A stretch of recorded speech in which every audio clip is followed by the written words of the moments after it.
Bonjour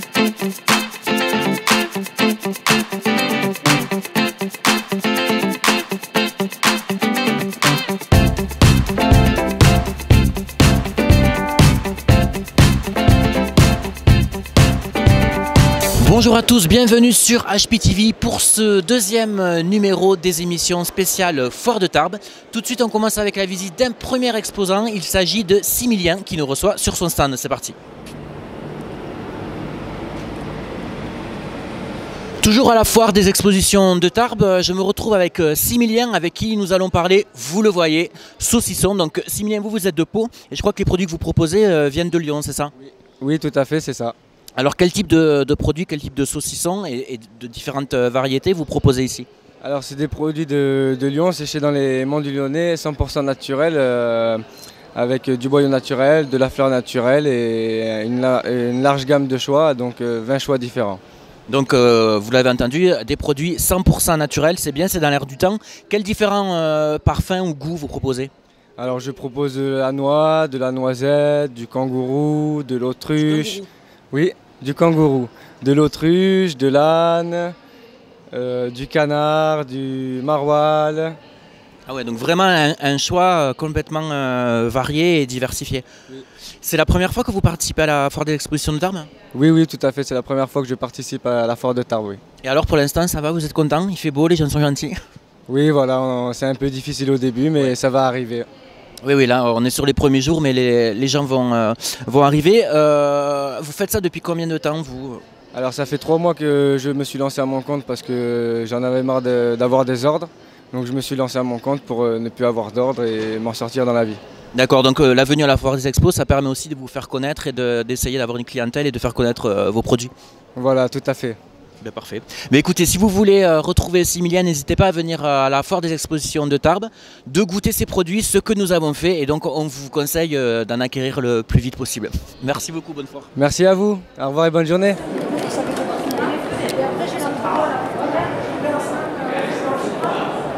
Tout de suite, on retrouve Eric en direct d'un nouveau stand. On va parler pompiers, les amis des pompiers plus exactement. On les retrouve tout de suite. Je suis avec Eric, fabuleux prénom.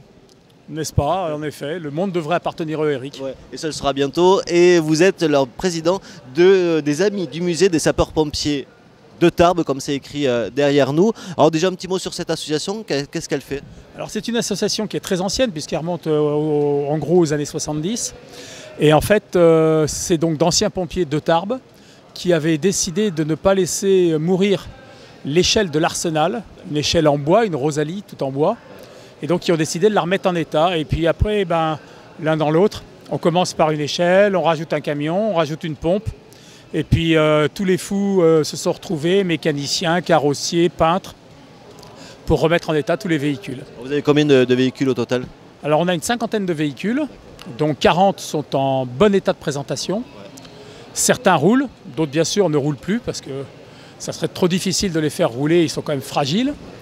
Et puis on a aussi beaucoup de pièces qui sont l'histoire de la sécurité dans le département, des uniformes, des casques, des protections respiratoires, les pompes à bras, les pompes remorquables. On va s'approcher de l'une de ces pièces. Venez avec nous. Alors on va commencer par cette pompe. Voilà, allez, on y va, suivez-nous. On va rentrer dans le stand et on voit qu'on va aller du côté d'Artagnan parce que c'est aussi l'une des particularités, c'est qu'il y avait le nom de la commune. Voilà, c'est-à-dire qu'en fait, l'association des amis du musée des pompiers de Tarbes, en fait, s'est très rapidement retrouvée à la tête d'un patrimoine départemental. Donc aujourd'hui, on est toujours l'association des sapeurs-pompiers de Tarbes, mais finalement, on pourrait dire et de la Bigorre. Ouais. Donc en effet, on a retrouvé, donc certaines communes nous ont donné, nous ont prêté, ont mis à notre disposition du matériel qu'on entretient. Et donc dessus, il y a en effet l'inscription de la commune, ce qui était très important puisqu'en fait c'est l'histoire de la commune. Ils en étaient fiers de leurs pompiers, d'autant quand même que c'était les citoyens qui étaient pompiers. Il n'y avait quand même pas de professionnels. Voilà. Donc ici on a une pompe à bras qui est tout à fait classique, c'est-à-dire qu'en fait une pompe à 2 pistons, d'accord. Le panier en osier qui permet de filtrer quand on va remplir d'eau cette cuve, pour éviter que les cailloux ne viennent abîmer les joints de cuir des pistons et donc ne bouchent et n'abîment. Ouais. Ensuite, le tuyau en cuir qui permet donc de se brancher sur la pompe et d'envoyer l'eau vers la lance. L'inconvénient de la lance, c'est qu'il n'y a pas de robinet. Donc quand j'arrive sur le feu, qu'est-ce que je fais? C'est une autre question. Si je pompe, je ne vais rien avoir. Donc le pompier, la première chose qu'il devait faire, c'était boucher, attendre d'avoir la pression, et quand il avait la pression, il pouvait enfin lâcher et éteindre. Ah oui, effectivement. Ouais, et ça date de quand à peu près? Alors, ces pompes-là, on les trouve, les premières, on les trouve en gros au XVIIe siècle. Hein, les premières, enfin, le monde pompier connaît bien la famille Dumouriez du Perrier, n'est-ce pas, qui était fournisseur de pompes des pompiers de Paris, mais il n'y avait pas que. Il y avait beaucoup de fabricants locaux ont fabriqué les pompes sur la demande de leurs pompiers locaux ou des mairies. Donc on a retrouvé d'ailleurs des commandes qui sont très anciennes, où on demande justement à un artisan local de faire une pompe selon les modèles de monsieur Intel, etc. Ah, okay. Voilà. Ah, ouais. Donc ça c'est vraiment le début. Donc un chariot, on l'attire de façon bien sûr manuelle, d'accord.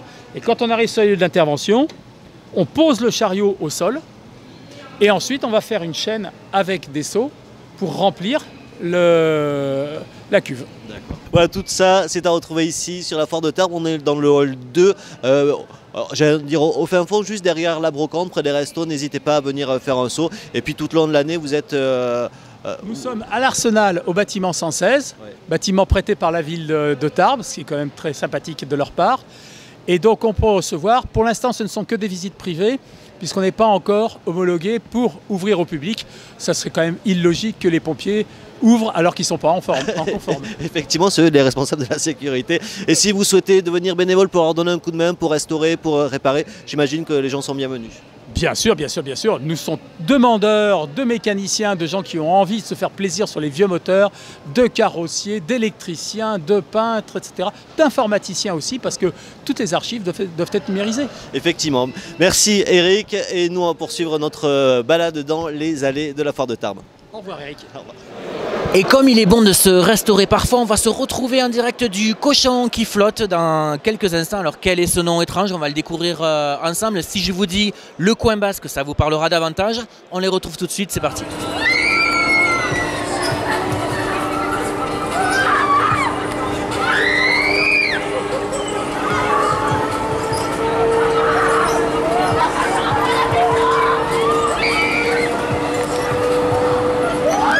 Et on continue la découverte et la tournée de la foire de Tarbes. Je me retrouve avec David et Florent. On va parler cochon. On va parler cochon qui flotte. Le cochon qui flotte. Alors pourquoi? Le cochon flotte parce qu'en fait c'est un concept qu'on a c'est un petit délire qu'on a fait avec David pour mélanger le cochon et tout ce qui est poisson, huîtres, etc. Donc voilà, on fait un petit concept de tapas, donc on fait des huîtres, des acras, des rabasses, de la charcuterie, bien sûr, du fromage. Et on sert en plat chaud, du poisson, alors pas du cochon en plat chaud, parce que du coup il y a un collègue qui en fait là-bas, donc nous on fait des souris d'agneau au thym, enfin un truc fantastique, quoi. Et un dos de merlu, un chapelure de serrano. Voilà, vous savez tout et personnellement ça m'a donné un petit peu faim. C'est la première fois je crois que vous participez à la foire de Tarbes. Qu'est-ce qui vous a amené ici? Qu'est-ce qui a motivé l'envie de venir partager ce que vous préparez? En fait c'est un petit peu le hasard, on s'est dit tiens on va essayer de faire un truc, on nous a appelé, on nous dit qu'il y avait possibilité de monter quelque chose, alors on a dit feu, banco, on y va. Il ne faut pas grand chose à nous pour décoller. Et alors les premiers retours là, les gens sont contents, vous avez la fréquentation, comment ça se passe? Alors, les gens sont très contents, on se met en place. Voilà, donc là on sait que l'activité va démarrer vraiment là samedi, dimanche à fond, et puis donc on est prêts, venez nombreux. Alors pour les gens qui nous regardent et qui ne vous connaîtriez pas, on peut dire aussi que vous passez pas votre vie à la foire de Tarbes, vous êtes ailleurs, où cela donc? Le coin basque à l'Obroban. Voilà, donc on commence déjà à être un petit peu connu, notamment avec les plateaux de charcuterie, avec tous nos produits. Donc bon, ça a été dans la juste lignée de ce qu'on fait d'habitude. Donc toujours travailler sur la qualité, toujours travailler sur les bons produits, toujours travailler avec la bonne humeur et le petit poil de déconnade qui nous caractérise. C'est ça. C'est ça. Exactement. Et le coin basque, ça fait combien de temps que c'est ouvert, que ça fonctionne en fait? Le coin basque, ça va faire 7 ans en décembre prochain. Donc ça commence à tirer un petit peu là, c'est bien. Il vit un peu. Je ne sais pas le dire, mais... Et donc du coup, le fait de venir ici, est-ce que c'est aussi pour toucher une autre type de clientèle peut-être ou pas du tout? Dans l'absolu, oui. Dans l'absolu, bien évidemment, on espère retrouver notre clientèle, puisque bien évidemment, on fait la promotion du cochon qui flotte sur notre lieu de travail. Mais si en plus on peut continuer à se faire connaître, si on peut continuer à développer notre activité et à faire connaître nos produits sous la halle, et donc en plus notre bel outil qu'est la halle, en plus de travailler toujours avec notre belle ville de Tarbes, quoi. Enfin, je veux dire, que ce soit le parc des Expos, que ce soit la halle, enfin, C'est ça. Et puis bon, on développe. En fait, le but aussi, c'est de développer le cochon qui flotte, quoi. On va essayer de le faire tourner un petit peu partout. On va voir ce qu'on en fait, quoi. Mais c'est un bon concept, une bonne idée qui plaît, donc roule. Puis nous, le cochon, on aime bien ça, nous. On reste dans le cochon. Eh bien, écoutez, merci à tous les deux. J'ai envie de vous dire, votez le cochon qui flotte. Et bonne fin de foire. Merci. Merci beaucoup. Merci à tous de nous avoir suivis pour ce deuxième numéro en direct de la Foire de Tarbes sur HPTV.